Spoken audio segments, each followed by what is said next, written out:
माहितीये का, अहंकार लय झालाय आपल्यामध्ये. अहंकार एवढा अहंकार भरलाय ना आपल्यामध्ये की जर अहंकार जर आला तर जीवन वायाला गेल्याशिवाय राहणार नाही बघा. मग अहंकार येऊ द्यायचंच नाही. अहंकार आला की नाही गेला तर माणूस. हा, पकवास नीट वाजवायचं पण लाईनीत राहायचं, गायन नीट करायचं पण लाईनीत राहायचं, कीर्तन नीट करायचं, चांगलं करायचं, शहाणपणा करायचं नाही. अहंकार आणू द्यायचा. अहंकार संपतो कसं का बघा, अहंकार झाला की. आणि अहंकार ज्ञानाकडे जातो, अज्ञानाकडे जात नाही. आणि अज्ञानाकडे जर अहंकार गेला तर खाईल काय बरं, काय जाणार आहे अहंकार अज्ञानाकडे गेल्यानंतर. आणि ज्याच्याकडे ज्ञान आहे ना त्याच्यामुळे तो अहंकार जातो. आणि का, कारण अहंकाराचं खाद्य म्हणजे ते ज्ञान असतं. काय ज्ञान असतं. आता एक मुलगा होता गावातला, त्याला ज्ञान प्राप्त झालं, वैराग्य प्राप्त झालं, काशीला निघून गेला. आणि काशीला गेला असं मोठा पंडित होणारा, मोठा महाराज झाला, वेद शास्त्र असं त्याला पाठवलं पूर्ण करून असं मोठा महाराज म्हणून गावात आला. आणि गावात आल्यानंतर आता गावची भजनी, एवढा मोठा महाराज होणार आहे, आपल्याच मातीत जन्माला आलेलं ते लेकरू आपलं, त्याची मिरवणूक काढून त्याचा सत्कार करू. सत्कार मिरवणूक काढण्यासाठी हत्ती बोलवला. हत्ती काय, हत्ती. आणि हत्तीवर श्रीकृष्णाची गादी टाकलेली आणि त्या हत्तीवर महाराजाला बसवलं. ते काय म्हणतात, तात्कालीन मीटिंग ठेवली. मीटिंग मध्ये सगळे महाराज भजनी मंडळ बसले. बसल्यानंतर भजनी मंडळ महाराजांची मिरवणूक आहे पण महाराजांच्या पुढे वाजंत्र्याची काय सोय बऱ्या. गावातले म्हणले आम्ही हो ना भजनी 50 टाळकरी जो पिकोय त्याला भजनीच घेऊन जातात. तर महाराज आलेला आहे मग भजनी असं 50 टाळकऱ्याचं भजन पुढं. काय त्याच्यामध्ये कार्टी घुसली, गैराती कार्टीमध्ये घुसली. आणि घुसल्यानंतर मला लागली आपल्या गावामध्ये लेझिमाचं पथक जिल्ह्यात गाजलेलं आहे.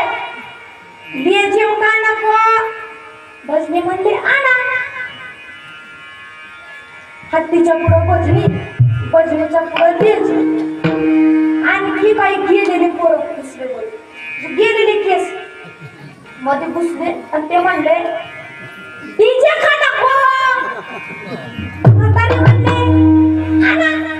आम्हाला काय, 1 नंबरला डीजे, 2 नंबरला लेझिम, 3 नंबरला भजनी आणि 4 नंबरला हत्तीवर महाराज. आता हे भजनी भजन म्हणायचं या रे या रे, एकाच व्हिडिओ लागायचं नाही.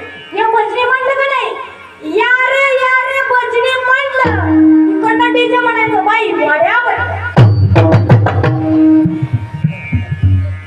नाच चालू गावात निघाली. 20,000 लोक बसले होते. असा टेंट टाकला होता मोठा 20,000 लोकांचा. आणि त्या 20,000 लोकांमध्ये महाराज आली. असं शिडी लावून हत्तीवरनं महाराज खाली उतरले. अशी रेशमाची गादीवरनं महाराजाला बसवल्यानंतर हार घातले, त्याला सत्कार केला. हार किती वाटले माहिती का, इकडं काढल्यानं घालायचं, तिकडनं काढल्यानं काढून द्यायचं, घालायचं काढून द्यायचं. असं 2 मजली बिल्डिंग एवढा हाराचा डेक पडलेला. असं सत्काराला गावातले सरपंच उठले आणि बोलायला चालू केले.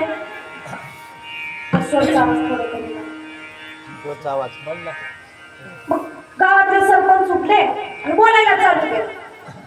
म्हणले आपल्याच मातीमध्ये जन्माला आलेले ही लेकरू वयाच्या 8व्या वर्षी वैराग्य प्राप्त झालं, काशीला गेला, प्रकांड पंडित होणारा, ज्ञान प्राप्त केलं, वेद गाथा शास्त्र असं मुखगत त्याचे आहेत. एवढा मोठा पंडित झाला. आणि गावात आल्यानंतर महाराजांची मिरवणूक काढली गेली, सत्कार केला गेला.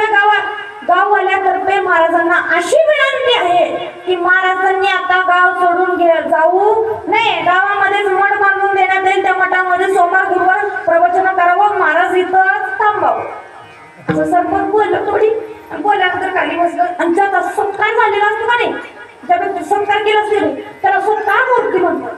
काय सत्कार मूर्ती म्हणतात. आणि त्याने थोडं बोलायचं असतं. फार पण नाही असं लय पानाळावर बसायचं नसतं, थोडं बोलायचं असते. माझा सत्कार असं झाला, सर्वांचे धन्यवाद करतो, एवढंच बोलायचं. लई आगाऊ बोलायचं नसते आणि शांतपणा करायचा नसते. आणि अति ज्ञानी झाले आणि अहंकार बनला होता याच्यावर. असं उठला आणि म्हणाला चल बोलायला चालू केलं. तुमच्याच गावामध्ये मी जन्माला आलो, 8व्या वर्षी वैराग्य प्राप्त झालं, काशीला निघून गेलो, मोठा पंडित झालो, ज्ञान प्राप्त झालं, गाथा वेद शास्त्र असे पठण करून आज मोठा महाराजांनी गावात आलो. गावामध्ये आल्यानंतर माझी मिरवणूक काढली गेली. एवढा मोठा सत्कार, एवढा मोठा संमेलन ठेवण्यात आलं. सर्व गावकऱ्यांना धन्यवाद करतो. एवढं बोलावं का? एवढंच बोलावं, थांबावं का? थांबलं नाही, पुढे बोलायला चालू केलं. काय म्हणतो बघा, मला एवढं ज्ञान प्राप्त झालं, एवढं ज्ञान प्राप्त झालंय. या 20,000 लोकांमधनं कोणीही उठला आणि कसलाही प्रश्न विचारा, त्याचं उत्तर देणार. आता मंडप टाकलं होता आणि शेत होतं पाठीमागं, आणि शेतामध्ये एक शेतकरी काम करत होता. आता गुडघा इतकं भरलेलं चिखलाने पाय, गवत डोसक्यावर, गवतामध्ये विळा खवलेला, फाटकी बनेल, धोतर कमरेला खवलेलं, असं गवत घेऊन जात होता. आणि महाराजांनी म्हणलेलं एवढे शब्द ऐकले ते शेतकऱ्यांनी, काय या 20,000 लोकांना कोणीही उठा, कसलाही प्रश्न विचारा, प्रश्नाचं मी उत्तर देणार. हे ऐकता क्षणी ते शेतकऱ्याने असं धारा टाकला खाली. आता पाठीमागं बसलेली लोकांच्या खांद्यावर झालं, बघलच नाही. 2-3 बारांना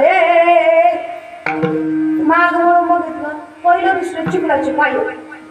मला काय रे, हे काय चालू, काय चालू, काय तुला ऐकून आलं? तुझे काय डोळे फुटले का? काय आपल्याच गावात जन्माला आले लेकरू आज मोठा पंडित होणारा, ज्ञान प्राप्त केलं, गावात एवढी मोठी मिरवणूक काढली, डीजे वाजला, तुला ऐकून आलं? तो म्हणला ऐकू येत होतं, पण जर इकडं जर मी आलो तर माझ्या म्हशी काय भिताना ताटत बसायचे वय, ते का उपाशी मारायचे का मी? पण हे महाराज काय म्हणला आता, कोणी उठा, कसलाही प्रश्न विचारा, त्या प्रश्नाचं उत्तर देणार. म्हणला हेच मला पटलं नाही, हेच मला पटलं नाही, म्हणून भारत टाकून तिकडे आलो.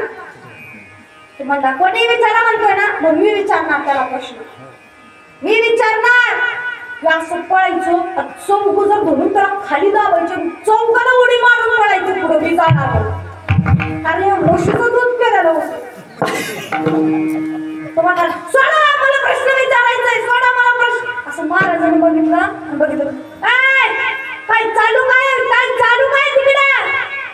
तो म्हणला तुम्ही म्हणलाय ना महाराज कोणी प्रश्न विचारा, मग मी प्रश्न विचारणार.